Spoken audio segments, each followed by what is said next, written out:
Monster Brother. 안녕하세요, 몬스터 브라더입니다. 오늘은 배민이 집중하고 있는 한 그릇 배달 관련된 얘기를 해보려고 합니다. 여기에 관해서 자료를 모으고 공부를 하다 보니까 두잇이 나옵니다. 여러분 두잇을 아십니까? 저는 아직 두잇을 타본 적도 없고 주문해 본 적도 없어서 대부분 그러실 거예요. 왜냐하면 서울 관악구나 그 외 몇 지역 아니면은 접할 일이 없어요. 그래서 저도 준비하기가 좀 빡세더라고요.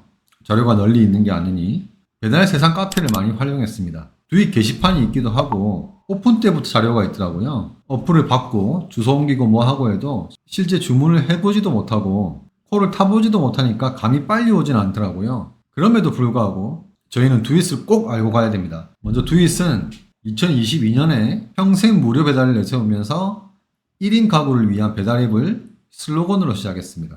어디서 많이 듣던 얘기죠. 무료 배달. 쿠팡이 먼저 시작한 줄 알았던 무료 배달이 여기서 시작됐던 겁니다. 최소 주문 금액 9,000원, 1인분도 무료 배달. 게다가 팀 배달이라고 해서요. 저희가 지금 하고 있는 멀티 배달, 두잇이 이 묶음 배달 모델의 초기 창시라고 말합니다. 여기에 관해서는 논란이 좀 있을 수 있는데요. 일반 대행은 원래 묶어가지 않느냐. 일반 대행이 그 원조라고 할 수 있을 것 같기도 하고 플랫폼의 한정에서는 모델링을 한 것이 두잇이 처음이다라고 봐야 할 것 같긴 하네요. 두잇은 관악구로 시작을 했어요. 관악구가 원래 배민이 꽉 잡고 있던 지역이기도 했고 언덕이 많고 콜을 타기 좋지 않은 지역임에도 불구하고 인구 밀집도와 서울대 등을 비롯해 콜이 많은 지역이었어요. 여기를 시작점으로 한 이유가 있더라고요. 현재는 꽤 많이 커져서 관악구를 중심으로 동작, 금천, 구로, 영등포까지 확장 중이고 3,000여 개의 점포가 입점되어 있다고 얘기를 합니다. 여기까지 봐서는 꽤 특별한 게 없어 보이긴 하죠. 하지만 2022년 당시에 소비자들 입장에서는 어땠을까요? 1인 가구가 많을 수밖에 없는 지역 특성, 게다가 무료 배달 정확하게 포지션했습니다. 주문이 몰릴 수밖에 없었을 거예요. 하지만 기사 수급이 어려웠을 겁니다. 저 시기는 코로나였거든요. 배달기사의 주가가 가장 높아져 있던 고점이었거든요. 다른 플랫폼들처럼 초기에는 일대에 위탁을 했습니다. 그런데 코로나가 끝난 지금 상황이 많이 달라졌습니다. 배민과 쿠팡이 배달 라이더의 단가를 미친듯이 내려버렸죠. 그래 가만히 있다가 두잇이 경쟁력이 생겨버렸어요. 라이더가 두잇을 탈 이유가 생겼습니다. 특히 비수기에 두잇이 꽤나 괜찮은 상황이 되었고 경기가 안 좋기도 하고 지갑이 가벼워진 소비자가 두잇으로 몰리기 시작했어요. 그리고 두잇은 똑같이 배풀 같은 플러스 제도를 만듭니다.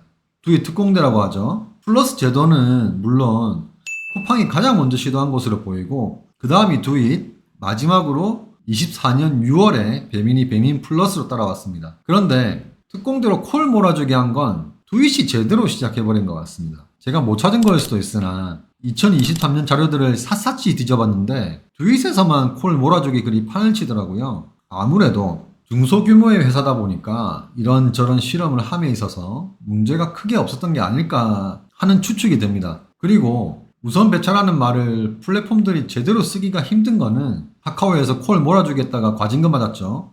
그 이후로는 단어 선정에 굉장히 조심하고 있다. 저는 이쯤 오니까 화가 좀 나더라고요. 배달판을 망치는 아이디어들이 두잇에서 시작된 게 한두 개가 아니다. 두잇, 굉장히 똑똑한 단체고 아이디어가 넘쳐납니다. 그 오너가 카이스트 출신에다가 토스와 쿠팡 프로덕트 오너였습니다. 여기가 진짜였어요. 똑똑하고 아이디어 넘치는 데다가 쿠팡을 프로덕트 오너했던 대표. 쿠팡하고 배민이 따라하지 않으면 이상한 그림이었죠. 게다가 관악에서 테스트까지 완료해주고 있었던 거예요. 지금 들리는 얘기로는 관악에서는 두잇이 거의 다 먹어치웠다고 얘기를 하더라고요. 배풀 쿠플이 장악한 지역이기도 한데 일반 커넥터나 일반 쿠팡은 콜이 거의 안 올린다고 하더라고요. 근데 그 안에서도 두잇이 관악을 장악했다는 글이 심심찮게 올라옵니다. 여기서 배민이 한 그릇 배달을 밀어붙일 자신감을 가진 게 아닐까 그렇게 생각이 되더라고요. 지금 배민이 한 그릇 배달 카테고리를 제일 앞으로 뺐습니다. 그리고 뭐 10,000원 이하 수수료를 없애주겠다. 한 그릇 배달 쪽에 프로모션도 많이 뿌리고 있고요. 이게 두잇의 예전 라이더들 단가이고 이게 요즘 두잇 단가입니다. 자, 배민에서 던진 승부수 한 그릇 배달에는 쿠팡 사용자를 뺏어오기 위한 노림수다 라고 하 선생은 또 얘기를 하더라고요. 한 그릇 배달에 관해서는 하 선생님 모시고 따로 한 번 더 얘기해 보겠습니다. 두잇을 따라한 한 그릇 배달. 두잇은 과연 어떤 승부수로 이걸 헤쳐나올런지 분명한 건 두잇이 여기서 하는 움직임과 했던 움직임이 배민과 쿠팡에 적용될 가능성이 굉장히 높습니다. 저 전쟁을 관심을 가지고 꼭 지켜봐야 할 것 같습니다. 관련된 소식이 올라온다면 또 영상 올리도록 할게요. 여기까지 몬스터 브라더였습니다. 감사합니다.